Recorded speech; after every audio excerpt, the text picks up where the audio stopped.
Hey y'all.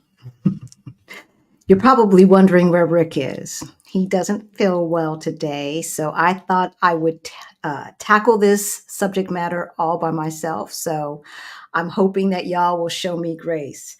Look, it's hard out here for a pimp. I know that we get some shade sometimes. Our Black Utopia gets some shade sometimes because we always talk about the joy of living in Lisbon, Portugal, right? Um, but today I want to talk about some of the challenges that, in talking to people who have lived abroad for a minute, people who live in different countries and the struggles that they've been going through. um, these are the things that you need to contemplate and think about when you make the decision to move abroad, right? So we are going to talk about everything, from cultural identity to safety and everything in between. Because the fact of the matter is, over 30% of expats have said that they have experienced anxiety or depression, and that culture shock is a real thing and one of the reasons why they have found moving abroad challenging. Okay, so I'm just going to start there. I'm just going to start there. All right. I know I don't know if our friend is in the chat. I don't see him right now, but he always is like, I love Halisi and Rick, but right.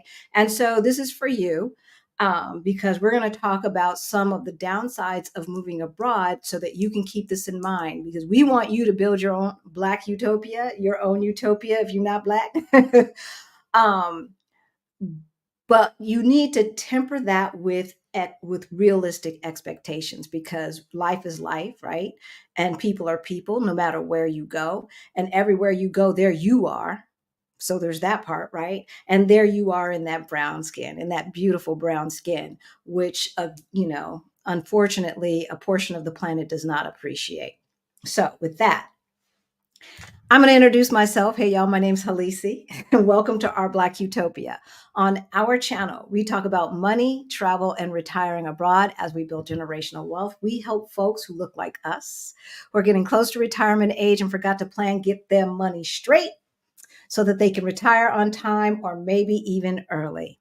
And so today we are going to talk about the real struggles of being African American and living abroad. I'm going to share some statistics with you, and we're going to quickly talk about I've got like 8 different things. Let's see, yeah, 8 different things that we're going to talk about. Doggone it, something's in my eye. I'm sorry. These are the hazards of going live. I'm just going to talk through it. I'm going to keep talking. So, with that, I'm going to get started. But I want to tell you, this is Thursday, and on Thursdays, we do our Thursday shorts, right? And so, this is the time where we answer a question that is specifically posed to us by one of you. So, if you have a question that you would like us to address on a Thursday short, then please send us an email, hello@ourblackutopia.com, hello@ourblackutopia.com. And y'all know, this is officially, um, 2 years since we moved permanently to Portugal. 2 years, because we were here on Rick's birthday, and Rick's birthday was yesterday, as many of you know. Gosh darn it! And so this makes 2 years, that we've been living in Portugal. And I'm gonna be honest with you, we are still in love with Portugal. So even though some of these things may apply to us, some of the things that I'm going to talk about tonight may apply to us, we still love Portugal, and we still appreciate our decision and have no intentions on moving back to the United States anytime soon. So I say that to say that, um, if you need help moving to Portugal, if you need help moving abroad, we got you covered. All right. We've got the Move to Portugal Virtual Summit. That is in 1 month, y'all. 1 month. And that information is in the description below. If you are a Black woman and, you want to move abroad somewhere, you don't know where, I have been asked to speak at the Exodus Summit. And that information is in the description below. So, Exodus Summit, Move to Portugal Virtual Summit, both are virtual. are coming up in October and in November. So do not delay. Do not delay. And then if you want one-on-one help or help with your money, that information is in the description below as well. So I'm going to go ahead and get started and start where I left off with cultural differences. Um, Look, as I said, 30% of expats have said that they experience real challenges with cultural differences. And, I think it's because we're kind of spoiled in the United States. Let's just be honest. We are spoiled. And there are certain things that we think because we are not educated on the world, we believe that what is true in the United States is true in most other developed countries. And that is just simply not the case, right? It could be little things like seeing laundry hanging out on clotheslines, which we haven't seen on a regular basis since the 1960s, right? Um, or it could be having an apartment with no heat and no air, having an apartment with no light fixtures. Like these kinds of things are not non normal in other countries. And then we can just talk about cultural norms as well. And so I've told y'all when we first came here back in June, I got cussed out. I got cussed out or fussed out. I don't know. I don't know what they were saying. I do not know what they were saying by two old folks at different times. And both of them were in the grocery store line. And I'm like, what in the world? What is up with this? Right. And, I turned real American on them. Right. And I'm like, look, I do not understand what you're saying, right? Like, I'm an American. I do not understand. Like, I went there. Yes, I went there. Lo and behold, there is, I'm going to move this a little bit and move it down. So you're kind of seeing some of that stuff, but that's all right. Anyway, lo and behold, what I found out is that here in Portugal, it is standard practice to allow the elderly to jump to the front of the line. All right. And even when a new a cashier opens up, people rush over to that one. Oh, no, no, no, no, you don't. Oh, no, you don't. And especially if you were at the end of the line. Oh, no, you don't. Okay. I have been fussed out, cussed out too many times. And at first I thought it was racial. See how we do? See how we do. So when I get to the racial identity perception, which is next, um, and the surveys and what they have found, it'll be interesting to see how many really were experiencing racism. Now, those who are born and raised in the country of African descent, they know what they're talking about. But we Americans, we will blame some stuff on racism and we just may not be right, right? Like I was wrong. This is the norm. This is how it's done. You let old folks go ahead and that's just how it is. And I respect that.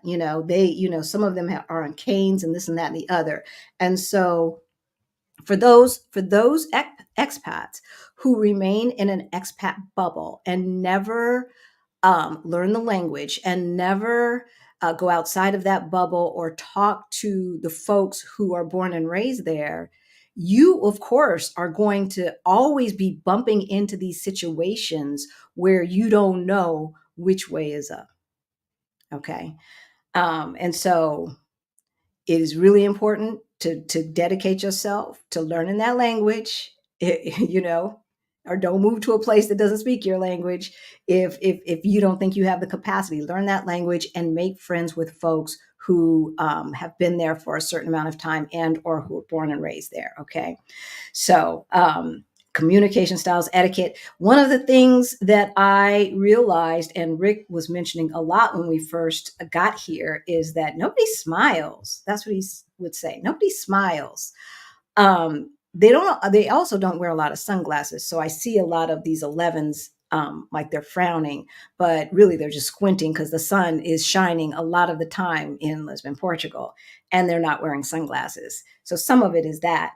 Um, but we smile a lot in the United States. We say hello a lot in the United States. We say how are you a lot in the United States, and none of it means anything, right? Unless it's family and close friends. When somebody asks you, "Oh, hey, Halisi, how are you?"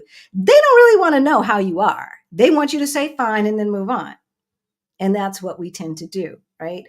But here I found a general concern for other humans, that other strangers who are humans that I don't see on as a regular basis in the United States, unfortunately. Okay, so number one was cultural differences. Number two was racial identity and perception.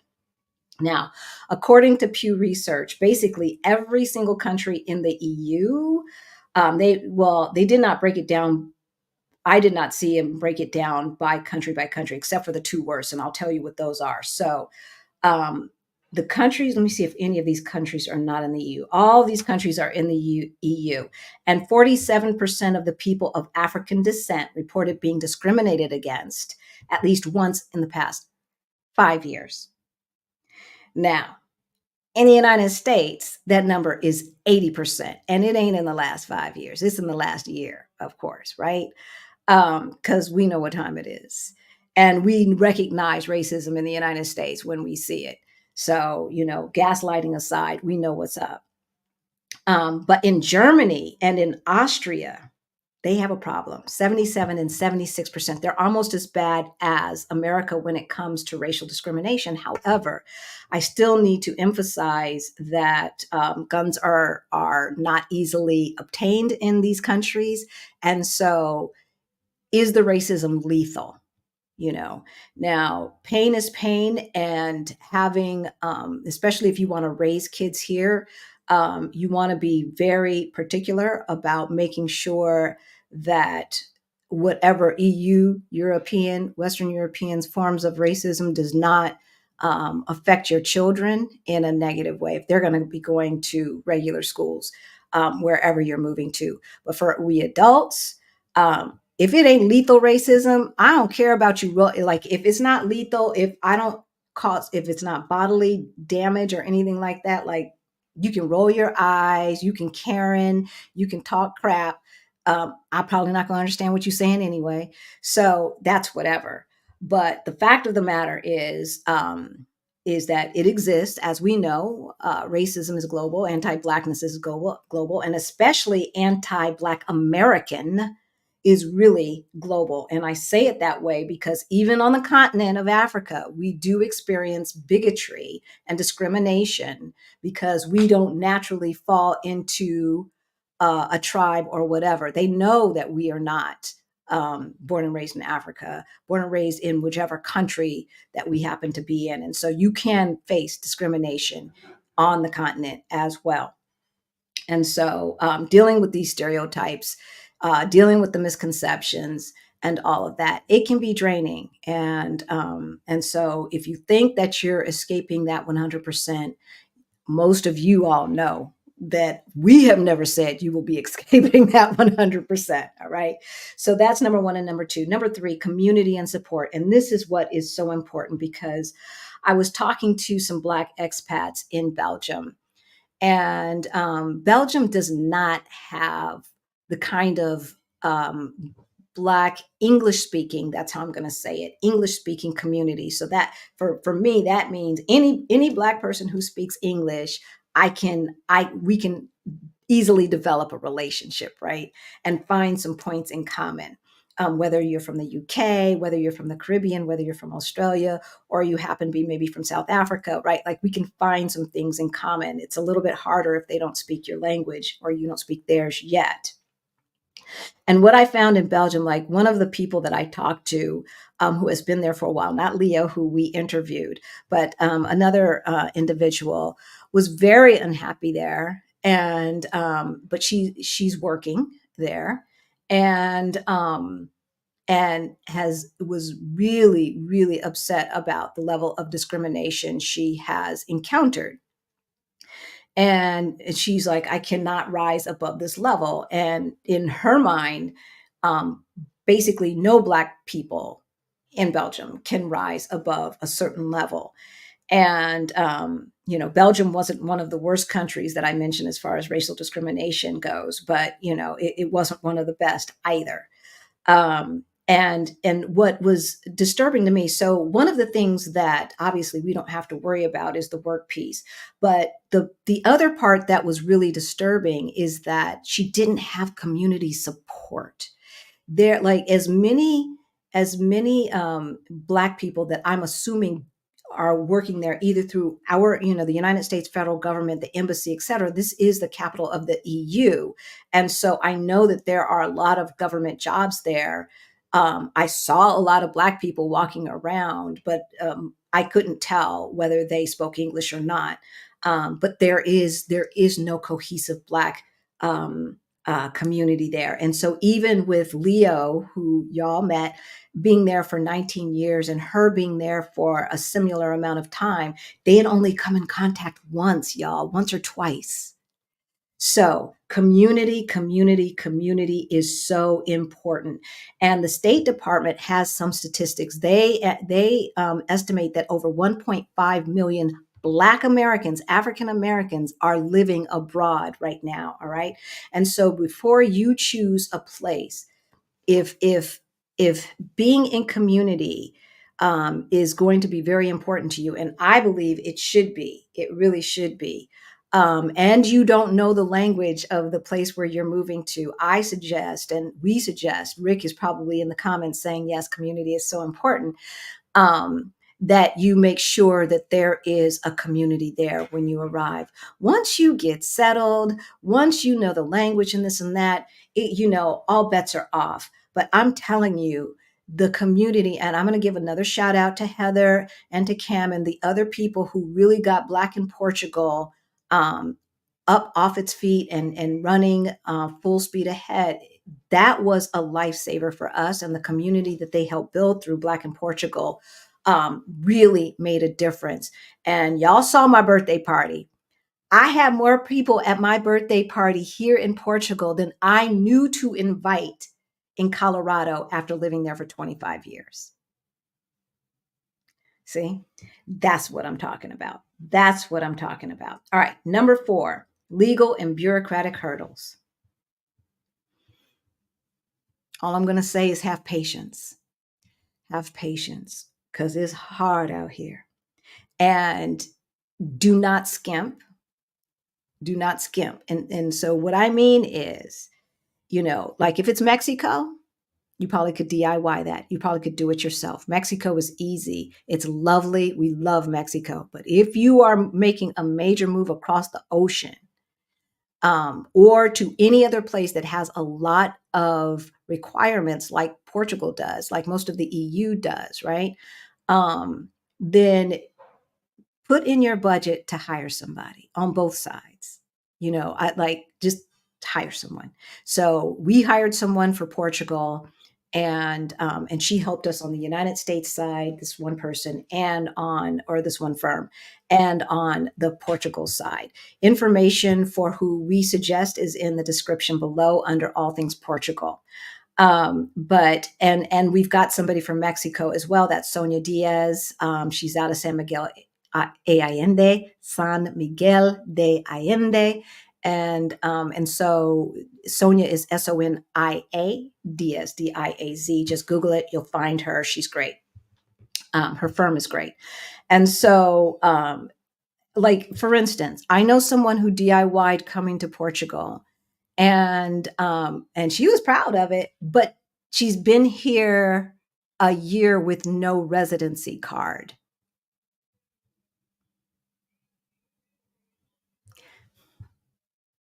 Like, that's not settling to me. And so if you're stressed out about the process, this is why folks are stressed out. It is what it is, right? The Portuguese system, the French system, the Costa Rican system, the Panamanian system, whatever, it is what it is. And we are not moving to a country and trying to change their political and governmental systems. And so you have to deal with within the realm that you can deal with. And so the only thing that I can say is put in your budget to hire someone to do that for you if you want a smoother ride. We didn't have those issues. And other folks that we know a couple of people where their stuff got lost in the mail and things like that. They had made a move, they had moved from one apartment to the other in between having their appointment. That's one thing. But when you don't know the language and you don't know the system, and we as Americans, and other people may do this as well, make a lot of assumptions and assume things work the same. Oh, I've done this in America. I know how to do this. I've bought a house in America. I know how to do this. It's like, nah, these are different laws. It's all different. And never, ever, ever assume that how it works in the United States is how it works someplace else. I'm going to give you one more example. Buying a house. uh, Earnest money, 2 to 5% in the States. Here, it could be as much as 50,000, 60,000, 75,000, and you could lose it much easier, much more easier than you can lose it in the United States or easily, right? So that's an example. Number five, employment discrimination. I just talked about that with the lady that we got to know in Belgium. But most of our audience is not going to be working. Like I don't think that it is a good idea unless you're going to teach English, right? And I don't think that it's a good idea to move someplace and expect to work in their economy, especially not at a high level. And so, she had been in Belgium for a long time, for a couple of decades, and moved under different circumstances. But the majority of the people that are watching this, we're asking you, get your side hustle going, right? Have some passive income, get some rental properties, start your business, whatever that is. But coming here and trying to deal with their employees, it's like people are people. You didn't want to, punch a clock in the United States. You certainly don't want to punch a clock here. All right, number six, healthcare access. And I just got off a coaching call really talking about the healthcare system here. Again, do not assume, first of all, don't assume that whatever country you're moving to, their healthcare system is worse than yours. Do not assume that you can take your American insurance with you and that it can be used in the country that you're going to, unless you have like VA TRICARE and stuff like that. Chances are no. They do have some more exceptions in, I think, Panama, Costa Rica, and Mexico, but those are the only countries that I've heard of. And it's some exceptions, not global exceptions. So do your homework. Navigating the healthcare systems in different countries can be a struggle. It can be a struggle. Like I said, it's hard out here. It is hard out here. I have been struggling with our insurance company from day one, and I just figured out that every reason why I got denied was my fault. I just found that out like a week ago. Rick has had no issues, you know, but the language barriers and all of that stuff can lead to um, homesickness and just like I just don't want to think in another language today. I just don't. All right. And so making sure that you look at what kind of services are available to you before you even move, maybe on your scouting trip. Is there a serenity care in these other countries, a medical concierge service in some of these other countries that do not speak English? What can you find, and is there an expat group where you can get doctors referred to you that other folks have used? Like, I don't like necessarily going sight unseen to just Joe Blow doctor. I want somebody to have referred this person to me. And so navigating the health insurance system and insurance requirements and all of that can be a challenge. Challenge number seven, and this is one of the biggest ones, financial challenges, which leads me back to that employment thing, right? Um, 24% of African Americans do not feel only 24% of African Americans feel confident about their financial literacy.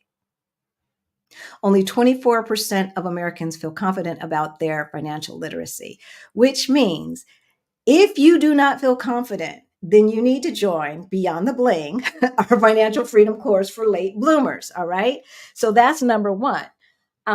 But managing, the other thing that you need to think about is the currency exchange rate. If you're moving to a country that does not use the US dollar, right? You ain't moving to Panama or one of these other countries that uses the US dollar, then you need to take into consideration that exchange rate. And I would look online to see how bad it has gotten as far as us being below water, the dollar being valued less because the dollar is valued less than the EU, than the euro, right? And so, how bad has it gotten and how good has it gotten? And then what are the factors that contribute to the highs and the lows? And can you see that being factored in the future? So if there was a major recession in the United States and it hit us worse, can you see that in the foreseeable future? And if so, what are you going to do about it? How are you going to plan in advance so that this does not affect you? All right. So you definitely need to be thinking about that. Accessing banking services and credit systems and all of that stuff, trying to get a home loan, all of that stuff is different. But when it comes to cost of living, we got you covered. If you've got the Ready to Retire toolkit, that information is in the description below. There are two databases that we use. There's another one. There's a couple more. One or two that I checked out had a fee. So these are free. These are free services. They probably do take donations. Somebody's got to be funding them. And one is Numbeo. The links to that is in the Ready to Retire toolkit as well as the Move Abroad toolkit. All right. And then the other is the Earth Awaits.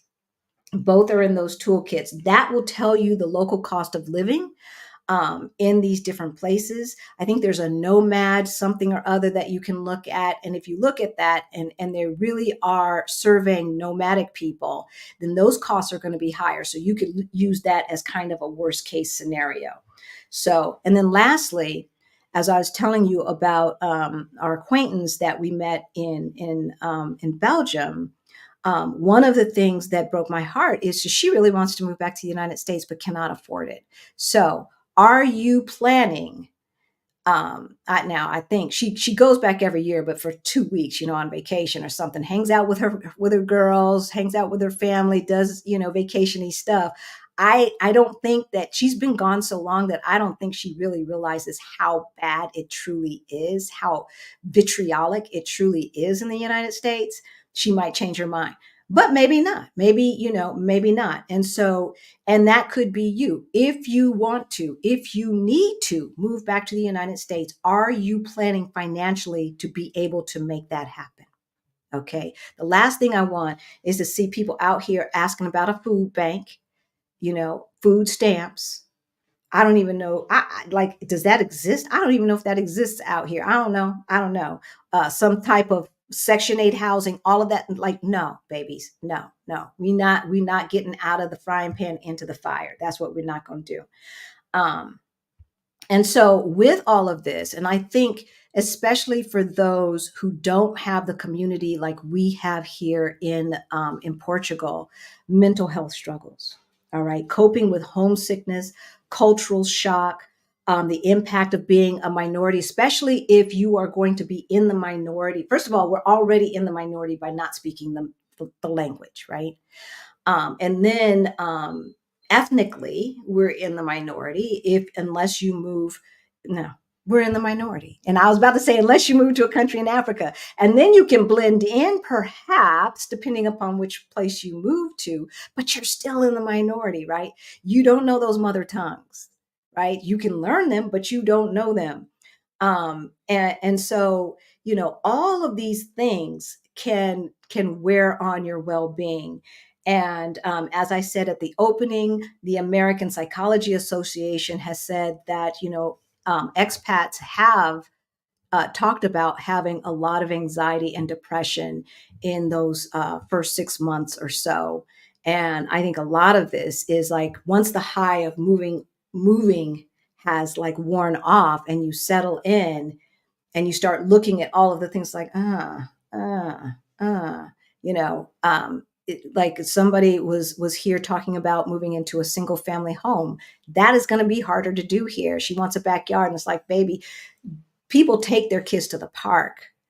They move near parks. They don't, move and unless you're really, really wealthy, most people don't have a backyard. They don't have a garden. They don't have any of those things. So things like that, you really, really need to think about, is this something that is imperative for your mental well-being? And then lastly, safety and security concerns.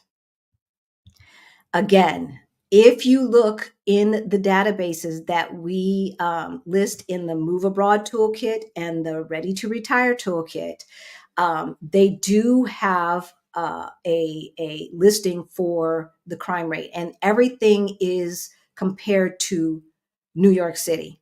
So if New York City is 100, then anything less than 100 means it is safer than living in New York City. Okay. Again, I don't want you getting out of the frying pan and into the fire. Safety here in Portugal is so safe that we finally had armed robbery about 2 months ago.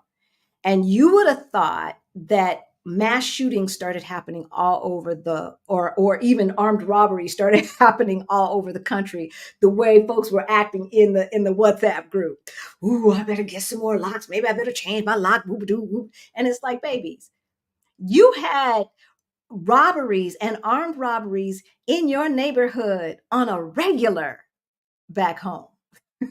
On a regular. We've had one in the whole time that we have lived here for the whole 2 years. There's been one, and folks are tripping. Now, look, is real, and I understand that. But let's put it into perspective, right? And so you want to make sure that wherever you are moving to, that it is at least safer than the place that you're leaving, that you feel comfortable, that you feel safe, that you know how to navigate understanding the risk of being in the minority in that country. You want to make sure that the vitriol and the anti-blackness is not at a level that makes you feel uncomfortable or unsafe, and that they are not like, no, they might not be killing us, but hopefully they're not beating us up and doing stuff like that too, right? So you want to check about all of that stuff prior to your moving. So when I say it is so hard, there's a lot of little minutia stuff